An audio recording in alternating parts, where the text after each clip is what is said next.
Good morning everyone. Welcome to exam orbit classes. तो कैसे हैं आप सभी? आई होप आप सभी बहुत अच्छे होंगे और आप सभी की तैयारी भी बहुत अच्छी चल रही होगी। तो फ्रेंड्स, आज है 27 फरवरी और आज के इस क्लास में डिस्कस करेंगे कि अडानी विंड पावर का जो प्लांट है ये कहाँ पर लगेगा, FATF ने किस देश की सदस्यता को निलंबित कर दिया है, न्यूट्रल साइटेशन प्रणाली ये समय सुर्खियों में बनी हुई है, जानेंगे इसके बारे में कि आखिर ये है क्या। विश्व पुस्तक मेला 2023 का जो आयोजन है ये कहाँ पर किया जा रहा है, मार्कोनी पुरस्कार 2023 से किसे सम्मानित किया गया है, अंतर्राष्ट्रीय IP इंडेक्स रिपोर्ट में भारत की रैंक क्या रही है, डिस्कस करेंगे।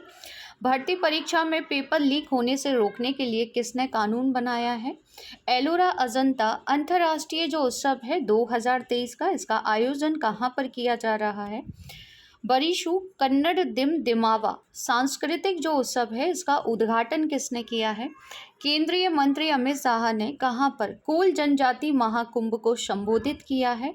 इसी के साथ डिस्कस करेंगे डेजर्ट फ्लैग 8 अभ्यास कहां पर हो रहा है जिसमें भारत भी भाग ले रहा है। Top 10 static GK GS question में आज का जो हमारा टॉपिक होगा वो होंगे भारत के महान्यायवादी। भारत के महान्यायवादी से संबंधित टॉप 10 क्वेश्चंस डिस्कस करेंगे और आपका रिवीजन भी हो जाएगा। तो चलिए सेशन को स्टार्ट करते हैं। तो सबसे पहले आप सभी के लिए एक सवाल है जिसका आंसर आपको देना है कमेंट्स बॉक्स में। विश्व पुस्तक मेला 2023 का जो आयोजन है ये कहाँ पर किया जा रहा है, नई दिल्ली, पश्चिम बंगाल, हरियाणा या फिर बिहार। इस सवाल का आंसर आपको मिलेगा क्लास के लास्ट में और जिनको आंसर पता है वो लिखेंगे कमेंट्स बॉक्स में।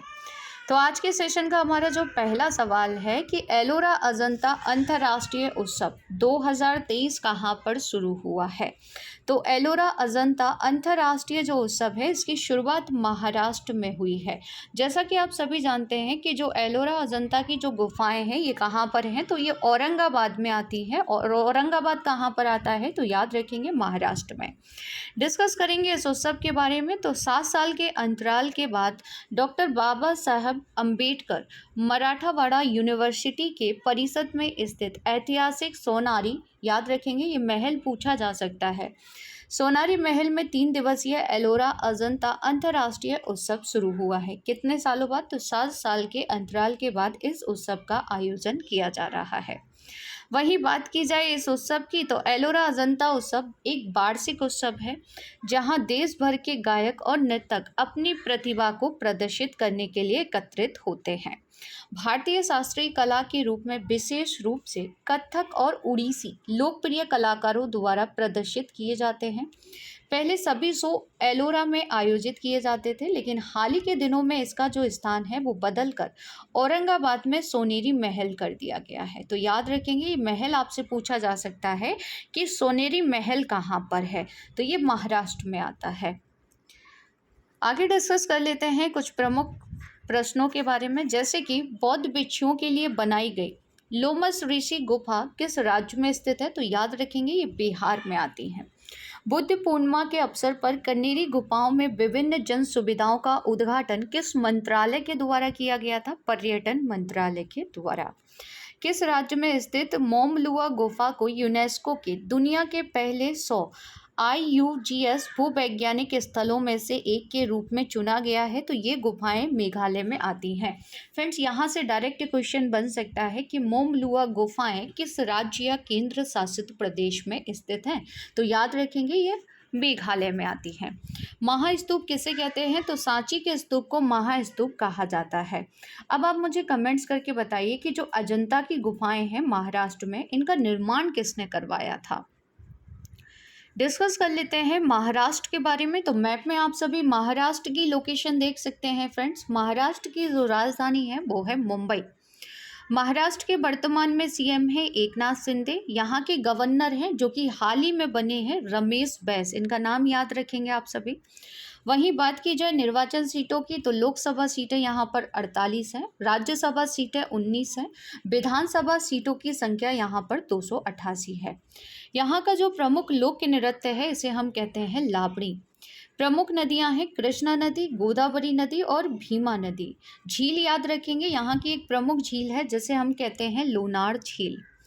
यहाँ के प्रमुख नेशनल पार्क और अभ्यारण्य कौन कौन से हैं? तो टाडोबा राष्ट्रीय उद्यान, Chandoli national park, Gugamal national park, Bhimashankar वन्यजीव अभ्यारण्य, मालवन समुद्री अभ्यारण्य और नागजीरा वन्यजीव अभ्यारण्य। ये सभी कहाँ पर हैं? तो महाराष्ट्र में आते हैं। राजकीय पशु यहाँ का गिलहरी है, राजकीय पक्षी कबूतर है और राजकीय वृक्ष है यहाँ का आम। प्रमुख मंदिरों में शामिल है कैलाश मंदिर, सिद्धिविनायक मंदिर और महाबलेश्वर मंदिर। मुख्यालयों की अगर बात की जाए तो RBI, SBI, Axis bank, ICIC bank, Kotak Mahindra bank, SEBI, NSE, BCCI आदि के ये मुख्यालय जितने भी मैंने अभी आपको बताए हैं ये सभी मुंबई महाराष्ट्र में हैं। खासकर इसमें बीसीसीआई और सेबी का आपको याद रखना है। आरबीआई और एसबीआई को तो ईजिली आप सभी को याद ही होगा। तो फ्रेंड्स, अगर आप लोग पहली बार चैनल पर विजिट कर रहे हैं तो चैनल को सब्सक्राइब कर लीजिएगा, साथ ही बेल आइकन दबाना बिल्कुल ना भूलें, जिससे आप सभी को जो क्लास का नोटिफिकेशन है वो सबसे पहले मिल जाएगा। साथ ही में इस क्लास की जो पीडीएफ है वो बाद में आप सभी को टेलीग्राम चैनल पर मिल जाएगी। टेलीग्राम पर जाकर एग्जाम ऑर्बिट क्लासेस से लोगो आपको दिखाई देगा। जिसने भी टेलीग्राम चैनल ज्वाइन नहीं किया है एक बार ज़रूर ज्वाइन कर लीजिएगा, क्योंकि जो भी पीडीएफ या जो भी अपडेट होगा क्लास का वो सभी आपको टेलीग्राम पर ईजिली मिल जाएगा। अगला सवाल है कि किस देश ने 442 मिलियन डॉलर के अडानी विंड पावर प्लांट को मंजूरी दे दी है? तो 442 मिलियन डॉलर का जो अडानी विंड पावर प्लांट होगा ये श्रीलंका में लगेगा, यानी कि श्रीलंका की गवर्नमेंट ने हाल ही में इस प्रोजेक्ट को मंजूरी दे दी है। ये जो प्लांट है ये दिसंबर 2024 तक बनकर तैयार हो जाएगा। कहाँ पर? तो श्रीलंका में। श्रीलंका की बात कर लेते हैं। मैप में आप सभी श्रीलंका की लोकेशन देख सकते हैं। श्रीलंका में एक प्रायद्वीप आपको याद रखना है, जाफना प्रायद्वीप, ये आपसे पूछा जा सकता है। श्रीलंका की 2 राजधानियां हैं, श्री जयवर्धनेपुरे कोट्टे जो कि यहाँ की प्रशासनिक राजधानी है, कोलंबो जहाँ की वाणिज्यिक राजधानी है। जैसा कि आप सभी जानते हैं कि 2022 में आर्थिक आपातकाल की घोषणा भी श्रीलंका गवर्नमेंट के द्वारा की गई थी। मुद्रा श्रीलंकाई रुपया है। यहाँ के वर्तमान में प्रेसिडेंट रानिल विक्रमसिंघे हैं, जबकि प्रधानमंत्री हैं दिनेश गुणवर्धने। कौन सा देश पाक जल डमरू मध्य द्वारा भारत के मुख्य भूभाग से अलग होता है? श्रीलंका। मित्र शक्ति और सिलिनेक्स जो युद्ध अभ्यास हैं ये भारत और श्रीलंका के बीच होते हैं। जाफना प्रायद्वीप, जैसा कि मैंने अभी आपको बताया, इसके बारे में याद रखेंगे, ये उत्तरी प्रांत का हिस्सा है श्रीलंका में। ट्रिंकोमाली टेल टैंक फार्म ये 2022 में काफ़ी सुर्खियों में रहा था, तो पूछा जा सकता है कि ये किस देश में है? तो ये श्रीलंका में है। नेक्स्ट क्वेश्चन है कि अंतर्राष्ट्रीय आईपी इंडेक्स रिपोर्ट में भारत को 55 देशों में से किस स्थान पर रखा गया है? तो फ्रेंड्स, भारत की इसमें जो रैंक रही है 42 रही है, यानी कि भारत 42वें स्थान पर इस रिपोर्ट यानी कि इंडेक्स में रहा है। यूएस चैम्बर ऑफ कॉमर्स की नवीनतम अंतर्राष्ट्रीय आईपी इंडेक्स रिपोर्ट, यानी कि ये किसकी रिपोर्ट है? US chamber of commerce. आगे डिस्कस करेंगे इस रिपोर्ट के बारे में। 2023 के सूचकांक में संयुक्त राज्य अमेरिका पहले स्थान पर है, इसके बाद यूके और फ्रांस का स्थान आता है। रिपोर्ट के अनुसार भारत का आकार और आर्थिक प्रभाव विश्व मंच पर बढ़ रहा है, ये इस रिपोर्ट में बताया गया है। अंतर्राष्ट्रीय बौद्धिक संपदा सूचकांक के बारे में डिस्कस कर लेते हैं। यह यूएस चैम्बर ऑफ कॉमर्स द्वारा संकलित एक वार्षिक रिपोर्ट है। यह दुनिया के 55 प्रमुख अर्थव्यवस्थाओं में आईपी अधिकारों की सुरक्षा का मूल्यांकन करता है, जो वैश्विक सकल घरेलू उत्पाद यानी कि जीडीपी के लगभग 90% का प्रतिनिधित्व करते हैं। इसका जो उद्देश्य है वो राष्ट्रों को अधिक नवाचार, रचनात्मकता, प्रतिस्पर्धात्मकता द्वारा चिन्हित एक उज्ज्वल आर्थिक भविष्य की ओर ले जाने में मदद करना है। आगे डिस्कस कर लेते हैं कुछ महत्वपूर्ण रिपोर्ट्स के बारे में। जैसे कि एक रिपोर्ट के अनुसार भारत 2035 तक 10 ट्रिलियन डॉलर की इकोनॉमी बन जाएगा। यह रिपोर्ट किसके द्वारा पब्लिश की गई थी? तो इसे पब्लिश किया था centre for economics and business research ने। हेनले पासपोर्ट इंडेक्स 2023, इसे अच्छे से याद कर लेंगे, पूछा जा सकता है। तो भारत की इसमें रैंक रही थी 85। कौन सी संस्था खाद्य मूल्य सूचकांक प्रकाशित करती है? तो FAO के द्वारा ये प्रकाशित किया जाता है। दिल्ली को पछाड़कर कौन सा शहर दुनिया का दूसरा सबसे ज़्यादा प्रदूषित शहर बना है? तो ये हाल ही की रिपोर्ट है, तो मुंबई बन गया है फ्रेंड्स। नेक्स्ट क्वेश्चन है कि FATF ने किस देश की सदस्यता निलंबित कर दी है। आगे हम डिस्कस करेंगे किसके बारे में, FATF के बारे में। तो अभी आप जान लीजिए कि ये जो सदस्यता है ये रसिया की निलंबित कर दी गई है। जैसा कि आप सभी जानते हैं कि इस समय और काफ़ी लंबे समय से रसिया और यूक्रेन के बीच युद्ध चल रहा है और इसी को लेकर यह सदस्यता रद्द की गई है। किसकी? रसिया की। डिस्कस करेंगे इसके बारे में। ये अक्सर सुर्खियों में रहता है, अक्सर आपको न्यूज़ में देखने को मिल जाएगा। फाइनेंशियल एक्शन टास्क फोर्स, इसका जो गठन है वो 1989 में पेरिस में हुई G7 देशों की बैठक में किया गया था। अब आप कमेंट्स करके बताइए कि G7 में कौन कौन से देश शामिल हैं और साथ ही में बताएंगे क्या भारत G7 का सदस्य देश है या नहीं। यह मनी लॉन्ड्रिंग, टेरर फंडिंग जैसे मुद्दों पर दुनिया में विधायी और नियामक सुधार लाने के लिए आवश्यक राजनीतिक इच्छा शक्ति पैदा करने का काम करता है। मुख्यालय इसका महत्वपूर्ण है। देखिए, जहाँ पर इसकी स्थापना की गई या जहाँ पर इसका गठन किया गया वहीं पर इसका मुख्यालय है, यानी कि पेरिस में। पेरिस में आर्थिक सहयोग विकास संगठन के मुख्यालय के साथ ही स्थित है। सदस्य देश भारत सहित 39 सदस्य देश है और 2 क्षेत्रीय संगठन इसमें शामिल हैं, यूरोपीय आयोग और खाड़ी सहयोग परिषद। वहीं भारत की बात की जाए कि भारत ने इसकी सदस्यता कब ली थी, तो 2010 में भारत इसमें शामिल हो गया था। फ्रेंड्स, इसके दोबारा 2 लिस्ट जारी की जाती हैं जो अक्सर न्यूज़ में आपको देखने को मिलती हैं, खासकर पाकिस्तान को लेकर। डिस्कस करेंगे लिस्ट के बारे में। इसके अधिवेशन को जो साल में है ये 3 बार होते हैं, यानी कि जो इसकी बैठक होती है वो 3 बार होती है। फाइनेंशियल एक्शन टास्क फोर्स के जो वर्तमान में अध्यक्ष हैं इनका नाम है राजा कुमार।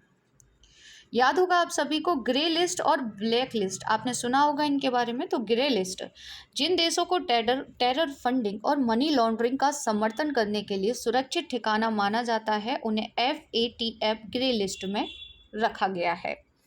ब्लैक लिस्ट क्या कहती है, तो असहयोगी देशों या क्षेत्रों के रूप में पहचाने जाने वाले देशों को ब्लैक लिस्ट में शामिल किया जाता है। किसके द्वारा, तो याद रखेंगे फाइनेंशियल एक्शन टास्क फोर्स के द्वारा।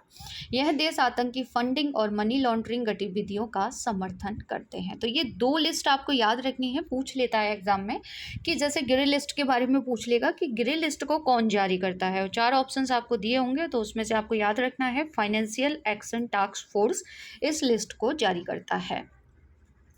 अगला सवाल है कि भर्ती परीक्षा में पेपर लीक होने से रोकने के लिए किस राज्य की विधानसभा ने एक विधेयक पारित कर दिया है।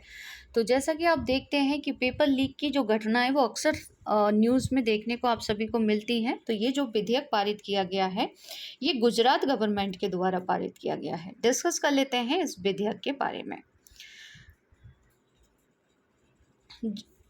अगर इस विधेयक की बात की जाए तो इसमें कदाचार के लिए 10 साल तक की कैद की सजा का प्रावधान है। इस विधेयक में पेपर लीक जैसे धांधली के मामलों में अधिकतम 10 वर्ष के कारावास और कम से कम 10 लाख रुपए के जुर्माने का प्रावधान है, जो कि 1 करोड़ भी हो सकता है। गुजरात के बारे में डिस्कस कर लेते हैं। तो गुजरात का जो गठन है वो 1 मई 1960 में हुआ था। द लैंड ऑफ लीजेंड्स के नाम से भी गुजरात को जानते हैं। राजधानी गांधीनगर है। वर्तमान में यहाँ के गवर्नर आचार्य देवव्रत हैं।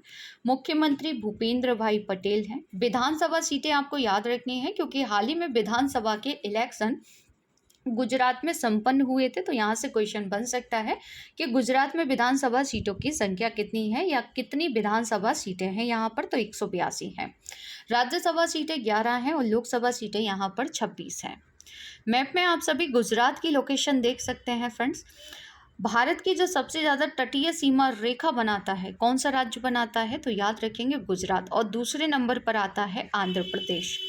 अगला सवाल है कि निम्न में से किसके द्वारा न्यूट्रल साइटेशन प्रणाली लॉन्च की गई है। तो न्यूट्रल साइटेशन जो प्रणाली है इसे सुप्रीम कोर्ट ने लॉन्च किया है। सुप्रीम कोर्ट के वर्तमान में मुख्य न्यायाधीश कौन है, तो DY चंद्रचूड़ हैं, जिनके द्वारा यह घोषणा की गई है। आमतौर पर इसमें एक संदर्भ संख्या, निर्णय का वर्ष, न्यायालय का नाम जिसने निर्णय दिया था और निर्णय प्रकाशित करने वाले जर्नल की आशुलिपि शामिल होगी। नेक्स्ट क्वेश्चन है कि वर्षु कन्नडिम दिमावा सांस्कृतिक जो उत्सव है इसका उद्घाटन किसने किया है। तो फ्रेंड्स, याद रखेंगे इस उत्सव का उद्घाटन प्रधानमंत्री नरेंद्र मोदी जी के द्वारा किया गया है। देखिए, कुछ महत्वपूर्ण सम्मेलन या फिर जो उत्सव होते हैं या महोत्सव होते हैं जिनका उद्घाटन स्वयं प्रधानमंत्री नरेंद्र मोदी जी करते हैं, ये हमारे लिए परीक्षा की दृष्टि से बहुत ही महत्वपूर्ण हो जाते हैं और सीधा क्वेश्चन यहाँ से बन जाता है। तो याद रखेंगे, इसका उद्घाटन पीएम मोदी जी के द्वारा किया गया है। कहाँ पर? तो नई दिल्ली के तालकटोरा स्टेडियम में। कहाँ पर हुआ है? तो ये स्टेडियम आपसे पूछा जा सकता है, जीके जीएस में क्वेश्चन बन सकता है इससे कि तालकटोरा स्टेडियम कहाँ पर है, तो ये नई दिल्ली में आता है। यह फेस्टिवल आज़ादी का अमृत महोत्सव के तत्वाधान में आयोजित किया जाता है और कर्नाटक की संस्कृति, परंपराओं और इतिहास का जश्न मनाता है।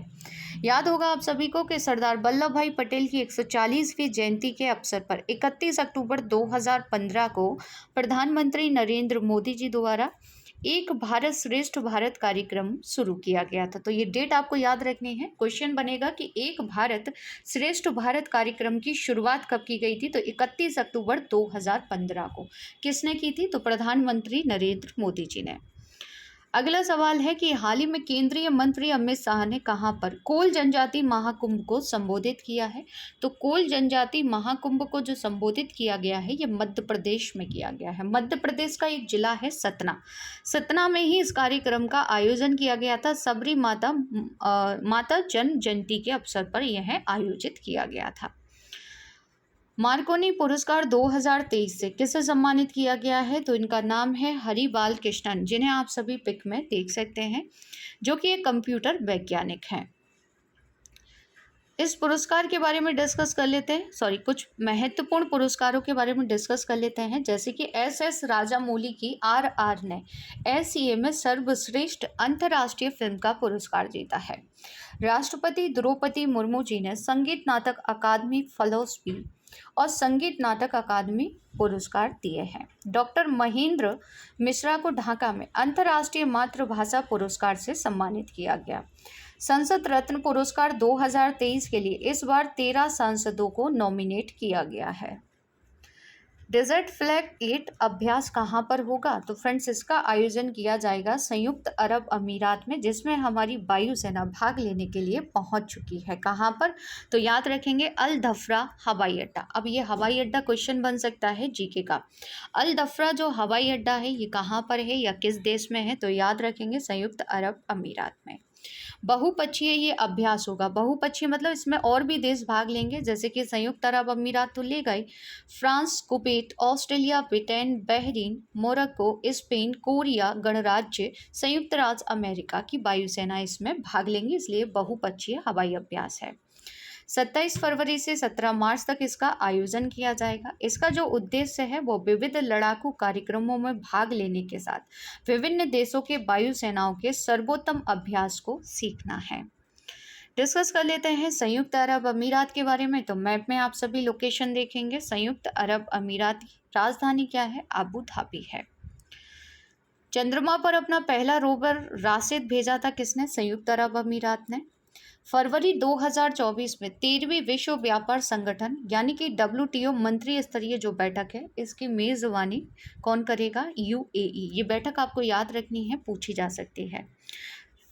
मुद्रा यहाँ की UAE दिरहम है। वर्तमान में प्रेसिडेंट शेख मोहम्मद बिन जायद अल नहयान है। ऑर्डर ऑफ जायद यहाँ का सर्वोच्च नागरिक सम्मान है और बाराकाहा परमाणु संयंत्र यहाँ पर स्थित है। क्लास की शुरुआत में जो क्वेश्चन मैंने आपसे पूछा था, इसका सही आंसर होगा नई दिल्ली, यानी कि विश्व पुस्तक मेला 2023 कहाँ पर हो रहा है? तो नई दिल्ली में इसका आयोजन किया जा रहा है। रिवीजन करेंगे भारत के महान्यायवादी से संबंधित टॉप 10 क्वेश्चन। संविधान के किस अनुच्छेद में भारत के महान्यायवादी के पद का वर्णन किया गया है? 76 में। भारत के महान्यायवादी की नियुक्ति कौन करता है? राष्ट्रपति। संविधान के किस अनुच्छेद के तहत महाधिवक्ता की व्यवस्था की गई है? आर्टिकल 165 के तहत। महाधिवक्ता की नियुक्ति किसके द्वारा की जाती है? राज्यपाल के द्वारा। भारत सरकार का सर्वप्रथम विधि अधिकारी कौन होता है? महान्यायवादी। भारत सरकार को विधि संबंधी विषयों पर सलाह कौन देता है? महान्यायवादी। कौन किसी भी सदन या उसकी समिति में बोल सकता है परंतु मत नहीं दे सकता? भारत का महान्यायवादी। भारत सरकार ने संबंधित मामलों को लेकर उच्चतम न्यायालय में भारत सरकार की ओर से पेश कौन होता है? तो महान्यायवादी होता है। भारत के महान्यायवादी को क्या कहा जाता है? तो कानूनी अधिकारी कहा जाता है। संसद के किसी सदन के सदस्य ना होने पर भी कौन संसद की बैठक में भाग ले सकता है? महान्यायवादी। वर्तमान में भारत के महान्यायवादी हैं आर वेंकटन मणि, और पहले कौन थे? तो याद रखेंगे MC सीतलवाड़ थे। अब आप सभी के लिए कुछ सवाल हैं जिनके आंसर आपको देने हैं कमेंट्स बॉक्स में। पहला सवाल है कि किस देश में बर्ड फ्लू के प्रकोप से करीब 600 समुद्री लाइन की मौत हो गई? निम्न में से किस राज्य सरकार ने आर्द्रभूमि प्रजातियों को प्रदर्शित करने हेतु केवलादेव नेशनल पार्क के अंदर एक चिड़ियाघर बनाने का प्रस्ताव दिया है? अगला सवाल है कि माउंट एटना, जिसे यूरोप का सबसे सक्रिय ज्वालामुखी माना जाता है, वह निम्नलिखित में से किस देश में स्थित है? निम्नलिखित में से कौन सी नदी एस्चुरी नहीं बनाती है? तो फ्रेंड्स, इन सभी के आंसर आपको देने हैं कमेंट्स बॉक्स में। आज का ये सेशन आप सभी को कैसा लगा कमेंट्स करके ज़रूर बताइएगा। अगर क्लास अच्छी लगी हो तो क्लास को ज़्यादा से ज़्यादा शेयर कीजिएगा, लाइक कीजिएगा और चैनल को सब्सक्राइब ज़रूर कर लीजिएगा। मिलते हैं नेक्स्ट सेशन में एक नए टॉपिक के साथ। तब तक के लिए जय हिंद, जय भारत।